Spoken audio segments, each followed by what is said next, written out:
बनाया struct stood, और इसके अंदर हमने कंबाइन किया किसको, नेम को। नेम के लिए हमने एक एरे ऑफ कैरेक्टर ले ली, और एज को, एज के लिए हमने एक इंटीजर वेरिएबल ले लिया। तो यहां पर हमने दो स्ट्रक्चर वेरिएबल, दो मेंबर वेरिएबल्स को कंबाइन करके एक नया स्ट्रक्चर तैयार किया है। This is called structure definition. और यहाँ पर जो नया डेटा टाइप है उसका नाम है स्टूड। तो stood is basically the name of the new data type जो हम क्रिएट कर रहे हैं। यहाँ पर नेम और एज को हम क्या बोलेंगे, मेंबर वेरिएबल्स। अब जहां पर भी मुझे इस स्ट्रक्चर को यूज करना होगा वहां पे मैं वेरिएबल बनाऊंगी किस टाइप के, स्टूड टाइप के। तो यहाँ पर S1 और S2 क्या है, S1 और S2 are variables of type स्टूड। S1 को जो मेमोरी एलोकेट हुई है, S1 को जो मेमोरी एलोकेट हुई है, S1 के अपने नेम और एज। S2 को जो मेमोरी एलोकेट हुई है, S2 के अपने नेम और एज। तो every structure variable has its own set of member variables. Every structure variable has its own set of member variables. यानी S1 का अपना नेम है, अपनी एज है, S2 का अपना नेम है और अपनी एज है। तो हर स्ट्रक्चर के पास अपने खुद के मेंबर वेरिएबल्स का सेट होता है। S1 has its own name and age, S2 has its own name and age. यहां तक क्लियर है। अब S1 को जब मेमोरी एलोकेट हुई तो उसके अंदर किसको मिली, नेम और एज को। S2 को जब मेमोरी एलोकेट हुई तो उसके अंदर किसको मेमोरी मिली, नेम और एज को। अब अगर मुझे S1 की मेमोरी यूज करनी है तो आई विल राइट S1.name। अगर मुझे S1 की एज यूज करनी है तो I will write S1.age। Similarly अगर मुझे S2 की मेमोरी में नेम और एज को यूज करना है तो I will write S2.name and S2.age। यानी every structure variable accesses uses its members through dot operator। हर स्ट्रक्चर वेरिएबल अपने मेंबर्स को काम में लेने के लिए डॉट सिंबल काम में लेता है। तो S2.name मतलब S2 का नेम, मतलब ये वाला नेम। S1.age मतलब S1 की एज, S1 की एज मतलब ये वाली एज। तो every structure variable has its own set of member variables which can be used by dot operator. So that is the basic simple definition of a structure. These are called member variables, name and age. This whole thing is called structure definition. This is the name of the new data type which we have created combining existing data type elements. ठीक है, तो that is the way we can create a structure. और हर structure member variable को S1 का name, S2 का name, S1 का as, S2 का as, इनको आप बिल्कुल वैसे ही काम में ले सकते हो जैसे कि साधारण वेरिएबल को यूज किया जाता है। तो every structure variable can be used simply as a normal variable. तो एक बार इसका प्रोग्राम बना के देखते हैं कि how we can use structures in C. ठीक है, तो now let's see simple program representing structures in C. तो सी का प्रोग्राम है, तो सबसे पहली लाइन तो हम क्या करेंगे, we'll just include our header file that is stdio.h। ठीक है, अच्छा स्ट्रक्चर की जो डेफिनेशन होगी, स्ट्रक्चर की जो डेफिनेशन होगी it will be written outside main. Main के बाहर करेंगे, मेन के अंदर अगर हम कर देंगे तो वो केवल मेन के अंदर ही यूज हो पाएगा, यानी वो एक लोकल स्ट्रक्चर की तरह बन जाएगा। तो it is better we define the structure outside main. तो हमने यहाँ पर, ये तो हो गया हमारे प्रोग्राम का स्ट्रक्चर। ठीक है, अब हम इसमें स्ट्रक्चर यूज करना चाहते हैं, तो मैंने एक स्ट्रक्चर डिफाइन किया जैसा कि अभी अपन ने बात की। स्टूड नाम का स्ट्रक्चर बनाया और इसके अंदर हमने किसको लिया, एक तो नेम को लिया और एक एज को लिया। ठीक है, ये तैयार हो गई हमारी स्ट्रक्चर की definition. This is simply called structure definition. ठीक है, यहां पर हमने नया डेटा टाइप क्रिएट कर लिया, stood. Stood is the new data type. Stood is the new data type. Structure is basically derived from existing data type elements, that is why structure is simply a derived data type। Structure किस type का data type है, derived data type, क्योंकि इसमें existing type ही तो use हो रहे हैं। it is derived from existing type elements, that is why structure is simply a derived data type। जैसे int, char, float, double primitive data types हैं, वैसे ही स्ट्रक्चर आपका derived data type है। ठीक है, तो यहाँ पर हमने स्ट्रक्चर की डेफिनेशन तैयार कर ली। अब हम यहाँ पर स्ट्रक्चर का वेरिएबल बनाते हैं। तो हमने यहाँ पर स्ट्रक्चर का वेरिएबल बनाया S1 और S2। ठीक है। अब S1 और S2 वेरिएबल्स हैं, वेरिएबल्स हैं मतलब उनको मेमोरी एलोकेट होगी, उनको मेमोरी एलोकेट होगी तो S1 की अपनी अलग मेमोरी होगी, S2 की अपनी अलग मेमोरी होगी। S1 की जो मेमोरी होगी उसमें S1 का नेम और एज, S2 की जो मेमोरी होगी उसमें S2 का नेम और एज। तो अब अपन ऐसा करते हैं, इसके अंदर वैल्यूज डाल देते हैं। तो यूजर से इनपुट भी ले सकते हैं, डायरेक्टली भी डाल सकते हैं। तो एक में तो यूजर इनपुट ले लेते हैं, एक में डायरेक्टली डाल देते हैं। तो यहाँ पर मैंने S1 के नेम में डाल दिया ABCD। तो यहाँ पर ABCD कॉपी हो जाएगा किसके अंदर, S1 के नेम में, और S1 की एज मैंने कर दी 99। ठीक है। अब S2.age, तो इसके लिए अपन scanf यूज कर लेते हैं।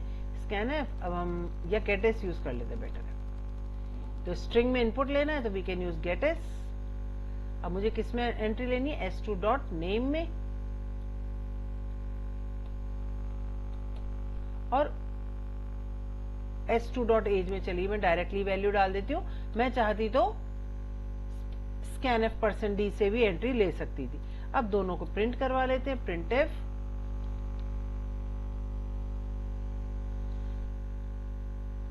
नेम इज स्ट्रिंग, तो %s, age is %d, comma पहले S1 की नेम और फिर S1 का as.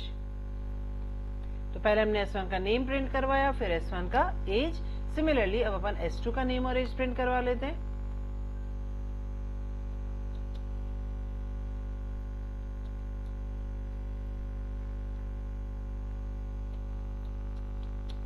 %s for name and %d for age। अब हम प्रिंट करा लेंगे S2 का नेम और S2 की एज। ठीक है। तो यहां पर प्रिंट की स्पेलिंग गलत हो गई, तो एक बार प्रोग्राम को चेक करते हैं। इसके अंदर हमने क्या किया, सिंपल एक स्ट्रक्चर की डेफिनेशन तैयार करी है, सिंपल एक स्ट्रक्चर की डेफिनेशन तैयार की जिसके अंदर नेम और एज और दो स्ट्रक्चर टाइप के वेरिएबल्स बना लिए। These are called structure variables, these are called structure variables. फिर हमने S1 के नेम में वैल्यू डाल दी, S1 की एज में वैल्यू डाल दी, S2 के नेम में यूजर इनपुट ले लिया, S2 की एज में वैल्यू डाल दी और दोनों को प्रिंट करवा लिया। ठीक है। तो एक बार इस प्रोग्राम को चला के देखते हैं। ये हो गया S1, ये हो गया S2।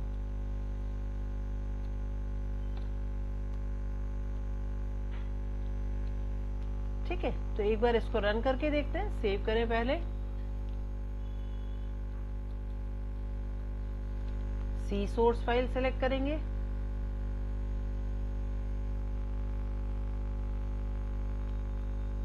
सेव किया, रन करके देखते हैं।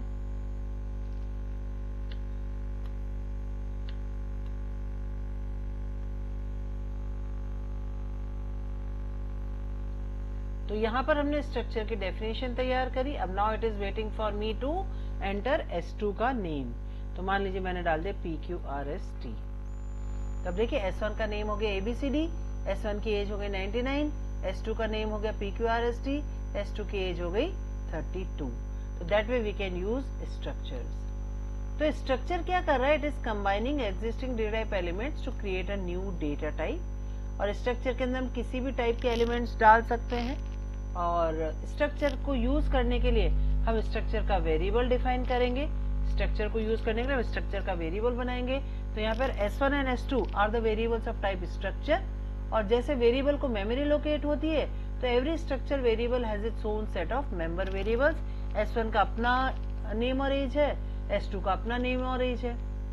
हाँ, S1 का साइज कितना होगा, अब S1 को जो मेमोरी एलोकेट हुई तो नेम को एलोकेट हुई प्लस एज को एलोकेट हुई, तो जो S1 का साइज कितना होगा, S1 का size of S1 will be equal to the sum of size of name plus size of age। ठीक है। तो S1 का साइज कितना होगा, नेम का साइज दैट इज 20, चूंकि इट इज हैविंग 20 कैरेक्टर्स, तो नेम का साइज प्लस एज का साइज, और एज इज इंटीजर तो एज का साइज कितना होगा 2। तो टोटल S1 का साइज कितना हो जाएगा 22. This is important, very important, that size of a structure variable is equal to the sum of the size of its member variable. एक स्ट्रक्चर वेरिएबल का साइज कितना होगा? उसके मेंबर वेरिएबल्स के साइज के सम के बराबर. ठीक है, तो एक स्ट्रक्चर वेरिएबल का साइज कितना होगा? उसके मेंबर वेरिएबल्स के साइज के सम के बराबर. तो size of S1 will be 22, size of S2 will be 22.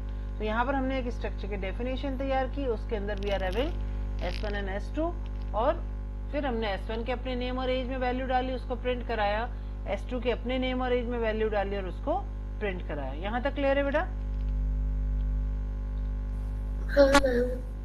तो that was the basic structure. और स्ट्रक्चर के अंदर जो अपन मेंबर वेरिएबल्स यूज कर रहे हैं, ये किसी भी डेटा टाइप के हो सकते हैं. लाइक एक स्ट्रक्चर के अंदर we can have structure also as a member. ठीक है, जैसे मान लीजिए, चलिए मैं one structure can have another structure as its member. जैसे मान लीजिए मैंने यहां पर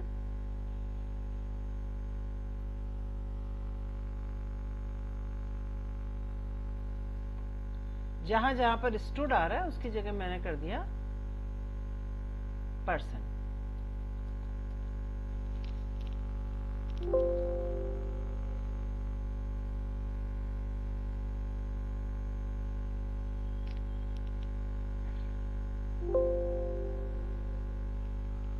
अब देखिए यहां पर मैंने एक स्ट्रक्चर बना लिया पर्सन, उसके अंदर नेम और एज. ठीक है, और फिर पर्सन का वेरिएबल बनाया, पर्सन का यूज कर लिया. ठीक है, अब देखिए मैं एक स्ट्रक्चर बनाना चाह रही हूं डॉक्टर या स्टूडेंट. ठीक है, मैं एक स्ट्रक्चर बनाना चाह रही हूं स्टूडेंट. अब student will be having roll number, तो मैंने उसके लिए ले लिया एक रोल नंबर, प्लस उसके अलावा student will also be having name and age. तो या तो मैं यहाँ पर नेम और एज दोबारा बनाऊं, या what can I do, I can create an object of type, a variable of type person. तो यहाँ पर we are having person as a member of a student, क्योंकि student is also a person. Student is also a person. तो यहाँ पर stood के अंदर एक तो रोल नंबर है और एक पर्सन है. स्टूडेंट के अंदर एक तो रोल नंबर और एक पर्सन है, और पर्सन के अंदर नेम और एज है. ठीक है, तो स्टूड के अंदर हमें रोल नंबर भी मिल गया और नेम और एज भी मिल गई. ऐसे अगर मान लीजिए मुझे एम्प्लॉई स्ट्रक्चर बनाना है, तो एम्प्लॉई स्ट्रक्चर के अंदर मैंने ले लिया उसकी सैलरी, मैंने ले ली उसकी सैलरी, और उसका भी नेम और एज होगा. तो instead of declaring name and age again, I can declare a variable of type person. तो ये कहलाते हैं नेस्टेड स्ट्रक्चर्स. जब एक स्ट्रक्चर के अंदर दूसरा स्ट्रक्चर एज अ मेंबर हो, तो that is simply called nested structures. When a structure is having another structure as its member, so that is called nested structures. तो यहाँ पर स्टूड के पास रोल नंबर भी है और पर्सन भी है, पर्सन के अंदर नेम और एज है. तो अगर कोई नेस्टेड स्ट्रक्चर है तो देखिए उसको हम कैसे काम में लेंगे. ठीक है, यहाँ पर मैं थोड़ा सा चेंज कर रही हूँ. अब मैंने स्टूड का वेरिएबल बनाया S1. अब देखिए S1 को जो मेमोरी एलोकेट होगी, इसको समझें एक बार.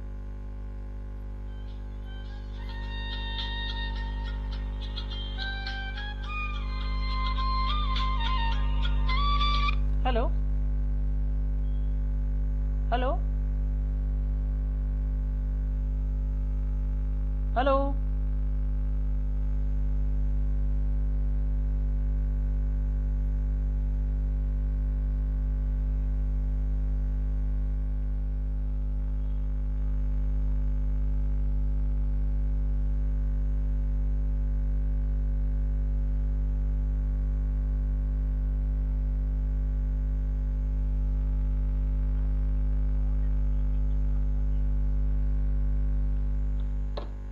ओके.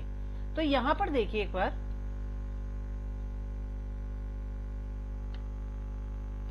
यहां पर हमने एक स्ट्रक्चर डिफाइन,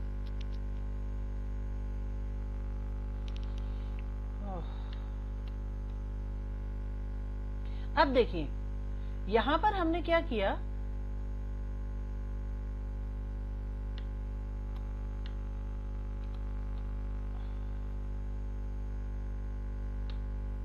यहां पर हमने एक स्ट्रक्चर डिफाइन किया विच इज पर्सन, ठीक है, और पर्सन के अंदर हमने डाल दिए नेम और एज, पर्सन के अंदर हमने डाल दिए नेम और एज, ठीक है।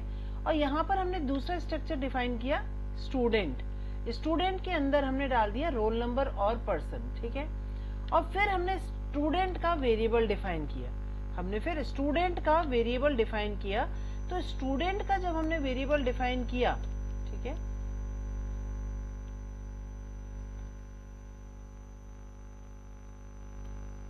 अब देखिए यहां पर अब हमने स्टूडेंट टाइप का वेरिएबल क्रिएट किया। अब यहां पर जब S1 को मेमोरी एलोकेट होगी, ध्यान से देखिए, जब यहां पर S1 को मेमोरी एलोकेट होगी तो किस किस को मेमोरी एलोकेट होगी? S1 किसका वेरिएबल है? स्टूड का। तो S1 को जो मेमोरी एलोकेट होगी तो दो चीजों को मेमोरी एलोकेट होगी, एक तो रोल को और एक P1 को, ठीक है, एक तो रोल को और एक P1 को, क्योंकि P1 इज द मेंबर। अब जब P1 को मेमोरी एलोकेट हुई है, उस P1 में एक्चुअल मेमोरी किस किस को एलोकेट होगी? नेम को और एज को। P1 के अंदर जो मेमोरी एलोकेट हुई है तो उसमें किस किस को मेमोरी एलोकेट होगी? नेम को और एज को। अब यहाँ पर हमने S1 को जो मेमोरी एलोकेट की, इसमें रोल नंबर, नेम और एज आ गए। अब अगर मुझे रोल नंबर को काम में लेना होगा तो मैं डायरेक्टली लिख दूंगी S1 डॉट रोल नंबर, ठीक है। लेकिन अगर मुझे नेम को काम में लेना होगा तो मैं लिखूंगी S1 dot name dot S1 dot P1 dot name, ठीक है, इसको मैं लूंगा S1 dot P1 dot name. ऐसे अगर मुझे एज को काम में लेना होगा तो S1 dot P1 dot as. यानी अगर अपन नेस्टेड स्ट्रक्चर यूज करते हैं, एक के अंदर एक स्ट्रक्चर यूज करते हैं, तो जितने लेवल की नेस्टिंग होती है हमें उतने डॉट लगाने पड़ते हैं। यानी S1 है वेरिएबल किस टाइप का? स्टूड टाइप का। तो पहले हम S1 से किस में जाएंगे? P1 में, तो S1 डॉट P1। फिर P1 से जाएंगे हम एज में, तो S1 dot P1 dot as. तो जब भी नेस्टेड स्ट्रक्चर्स होते हैं तो इस तरह से अपन मल्टीपल डॉट ऑपरेटर्स यूज करके उसके अंदर के मेंबर्स को एक्सेस कर सकते हैं। जैसे इसी प्रोग्राम में हमने क्या किया, हमने यहाँ पर नेस्टेड स्ट्रक्चर बनाया है स्टूडेंट का, ठीक है। अब मैंने जब यहाँ पे स्टूडेंट का वेरिएबल बनाया S1, तो S1 के नेम में मुझे अगर वैल्यू लेनी तो मुझे S1 dot P1 dot name लिखना पड़ेगा, क्योंकि S1 के अंदर P1 और P1 के अंदर नेम है। ऐसे एज के लिए भी मुझे S1 dot P1 dot as. एक बार मैं S2 को हटा देती हूँ, ठीक है। और अगर रोल नंबर लेना है तो मैं डायरेक्टली लिख सकती हूँ S1 डॉट रोल नंबर। इसकी वैल्यू कर दी मैंने 101। अब यहाँ पर अपन S2 को हटा रहे हैं कर,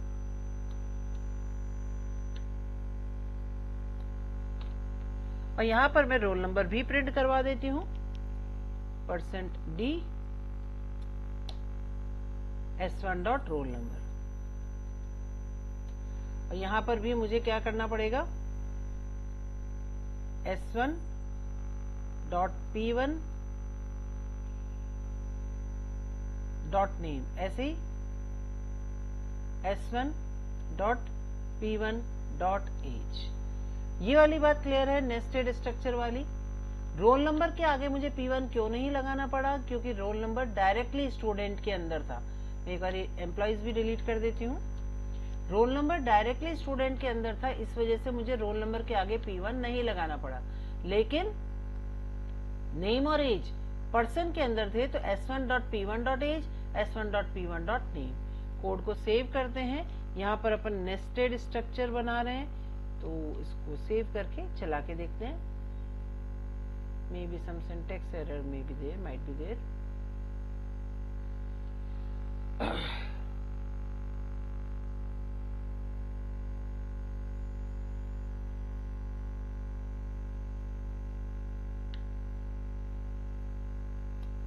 ठीक है, तो ये देखिए आ गया S1 का नेम, एज और रोल नंबर, तीनों चीजें आ गई। जहां पर नेम तो अपना S1 dot P1 dot name, S1 dot P1 dot age और S1 dot roll number. So that is nested structure, that is the basic concept of structure.